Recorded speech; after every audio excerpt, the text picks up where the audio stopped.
Baik, bismillahirrahmanirrahim. Assalamualaikum warahmatullahi wabarakatuh. Pada kesempatan kali ini, izinkan saya untuk melakukan presentasi yang berjudul bahan fero dan non-fero. Sebelum itu, perkenalkan, nama saya Muhammad Bagus Mubarok dari Prodi D3 Teknik Mesin Politeknik Harapan bersama Kota Tegal. Baik, langsung kita mulai untuk presentasinya. Bahan fero dan non-fero adalah dua kategori utama logam yang memiliki sifat dan aplikasi yang berbeda. Bahan fero adalah logam yang mengandung besi, sedangkan bahan non-fero tidak mengandung besi. Definisi bahan fero dan non-fero. Bahan fero adalah logam yang mengandung besi sebagai unsur utama. Contohnya adalah besi baja dan besi cor. Bahan non-fero adalah logam yang tidak mengandung besi. Contohnya tembaga, aluminium, timah, dan seng.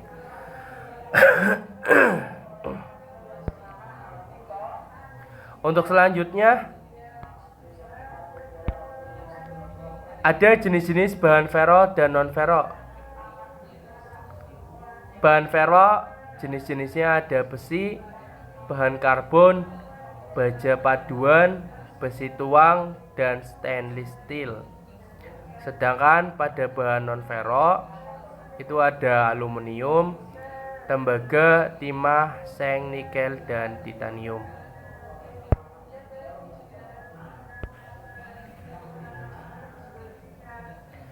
Untuk selanjutnya ada pengaplikasian dari bahan fero. Yang pertama ada untuk konstruksi bangunan. Baja dan besi digunakan untuk konstruksi rangka. Konstruksi rangka ini termasuk bangunan, balok, dan tiang. Yang kedua ada industri otomotif. Bahan fero digunakan untuk membuat komponen-komponen kendaraan seperti kerangka, rantai, dan mesin. Yang ketiga, untuk alat-alat rumah tangga. Bahan fero digunakan untuk membuat peralatan seperti panci, wajan, dan alat dapur lainnya.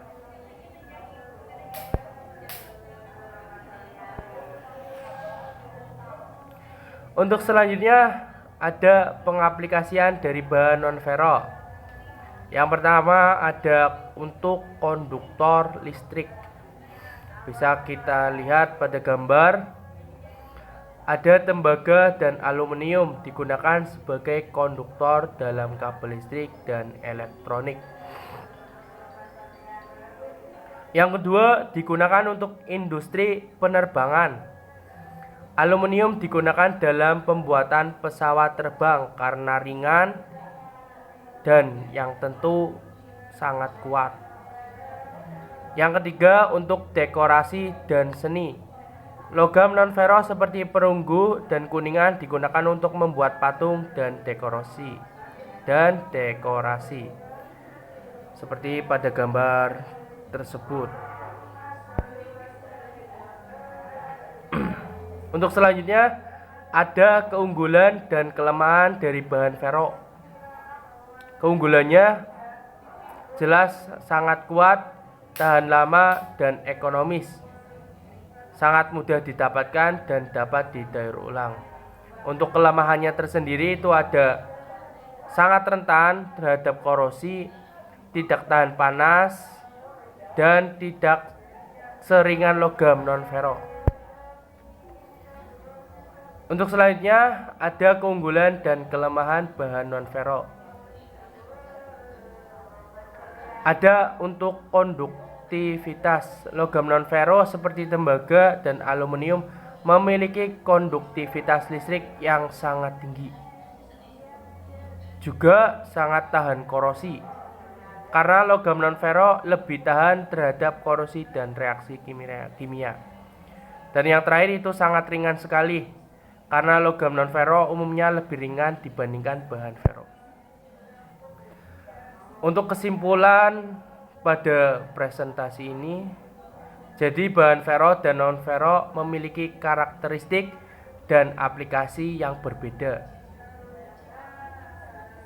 Pemahaman tentang sifat dan kegunaan masing-masing bahan logam ini penting dalam berbagai industri.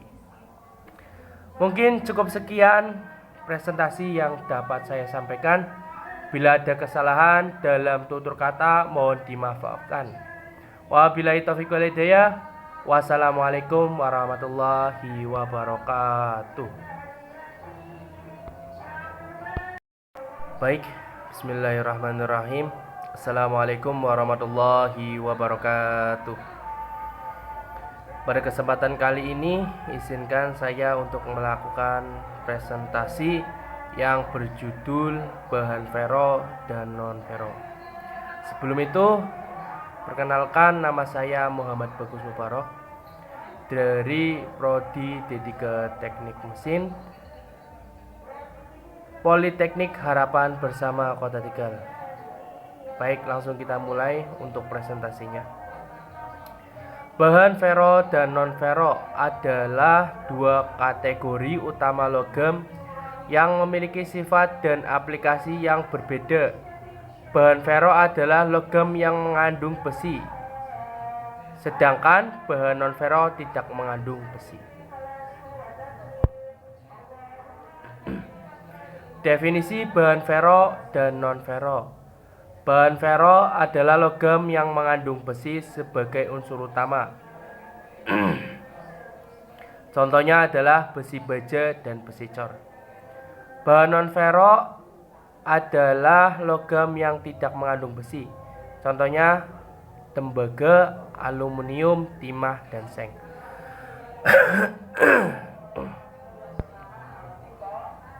Untuk selanjutnya, ada jenis-jenis bahan ferro dan non-ferro. Bahan ferro jenis-jenisnya ada besi, bahan karbon, baja paduan, besi tuang, dan stainless steel. Sedangkan pada bahan non-ferro itu ada aluminium, tembaga, timah, seng, nikel, dan titanium.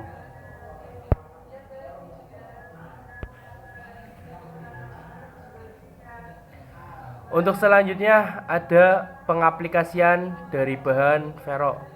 Yang pertama ada untuk konstruksi bangunan.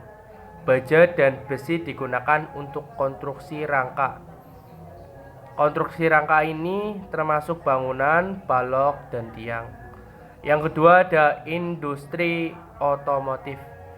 Bahan ferro digunakan untuk membuat komponen-komponen kendaraan seperti kerangka, rantai, dan mesin. Yang ketiga, untuk alat-alat rumah tangga.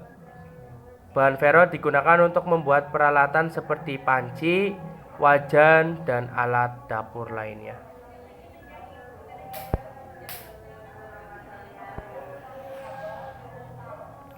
Untuk selanjutnya ada pengaplikasian dari bahan non-ferro. Yang pertama ada untuk konduktor listrik. Bisa kita lihat pada gambar, ada tembaga dan aluminium digunakan sebagai konduktor dalam kabel listrik dan elektronik. Yang kedua digunakan untuk industri penerbangan. Aluminium digunakan dalam pembuatan pesawat terbang karena ringan dan yang tentu sangat kuat. Yang ketiga untuk dekorasi dan seni. Logam non-ferro seperti perunggu dan kuningan digunakan untuk membuat patung dan dekorasi.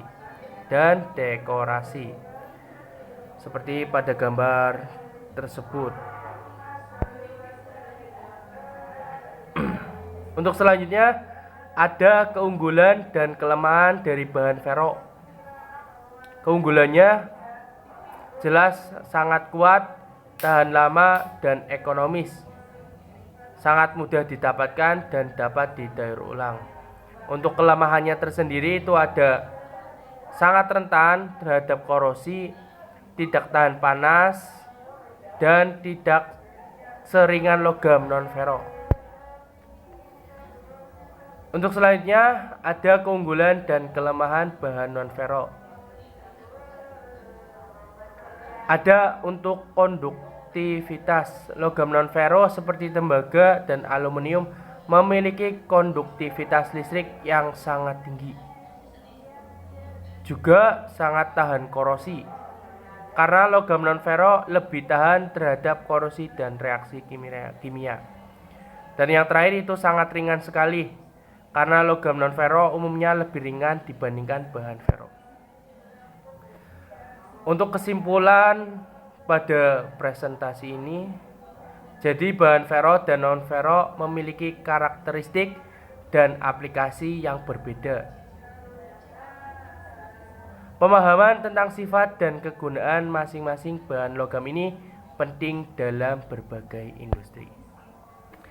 Mungkin cukup sekian presentasi yang dapat saya sampaikan. Bila ada kesalahan dalam tutur kata, mohon dimaafkan. Wabillahi taufiq wal hidayah. Wassalamualaikum warahmatullahi wabarakatuh.